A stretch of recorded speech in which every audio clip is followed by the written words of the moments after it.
කරන්නේ මෙන්න මෙතනින් ඇතුලෙන් ගන්න ඕනේ මේක. මෙතන ඇතුලෙන් ගන්න ඕනේ මේ ඩමි එකේ ගන්න බෑ. අපිට මම කකුල් දෙක ගන්න නැහැ.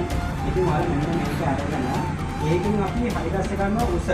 කොච්චරක් උස එන්න ඕනේ ළමයාට කියලා මෙන්න මේ ඊපස්සේ කියලා තමයි හරි ගස්ස ගන්න. ඉතින් මම දැන් මේක ගන්න නෑ. ඩමි එක කකුල් දෙක ගන්න. ඒ නිසා මම කතා කරනවා. ඊපස්සේ අපි මෙන්න මේ කොටස තියානේ. දැන් මෙන්න මේකත් අඩු වෙනවා. මොකද ඉනේ හැටියට අඩු වෙනවා. යටින් නැකලා ගත්තාම මේක අඩු වෙනවා. මේක දෙද්දී ආලා හතරක් විතරින් මම මෙන්න මේක රෙඩි කරනවා.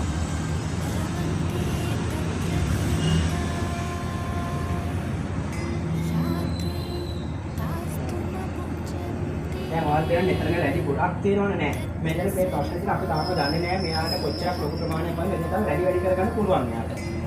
මෙන්න මේ පැත්තේ තව අඩු වෙනවා ගොඩක් එනවා එනවා තව ගැට එනවා ඊට පස්සේ යටින් අල්ලලා ගත්තාම මේක අඩු වෙනවා. අපි ගමියගේ හැටියට කියන්නේ.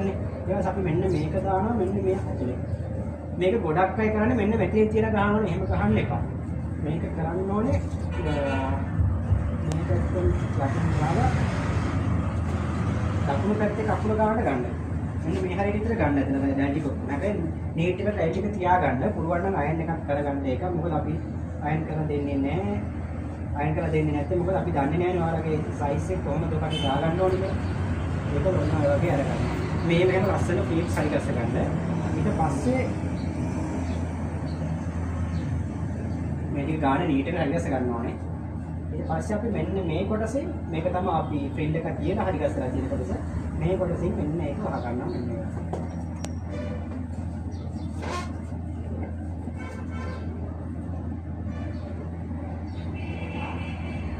මෙන්න මේ දැන් මෙයාට මේ අපි අඳන්නේ බොහොම සිම්පල් විදියට මොකද මෙයා නටන්නේ ජෝලෝ ගාන්න අඳ ගන්න මෙතන පටි ගන්න ඕනේ කටු ගන්න ඕනේ. ඉතින් එන්න ඒ වගේ ඊට පස්සේ අපි මෙයාට හරි ගස්සලා තියෙනවා. මෙන්න මේ වගේ වාසියක්. අපි මෙන්න මේක ඉස්සරම ඇඳගෙන ඉන්නවා මෙයාට. ඉතින් අපි එහා පැත්ත හරවමු. මේ ජැකට් එක ඇඳලා තියෙන්නේ මේක. ඩමියයි ගන්න මහපේ ගන්නේ මේක අපි ඇවිල්ලා පොඩි ළමයෙක් ගන්න මහපයක්. ඉතින් මේක අර දැක්කලා තියෙනවා. මෙන්න මේ වගේ වාස් එකක් අපි දීලා තියෙනවා. ඒක අපි දානවා අර ඉස්සරහා තියෙන වැලි ඔක්කොම ටික වැහෙන්න.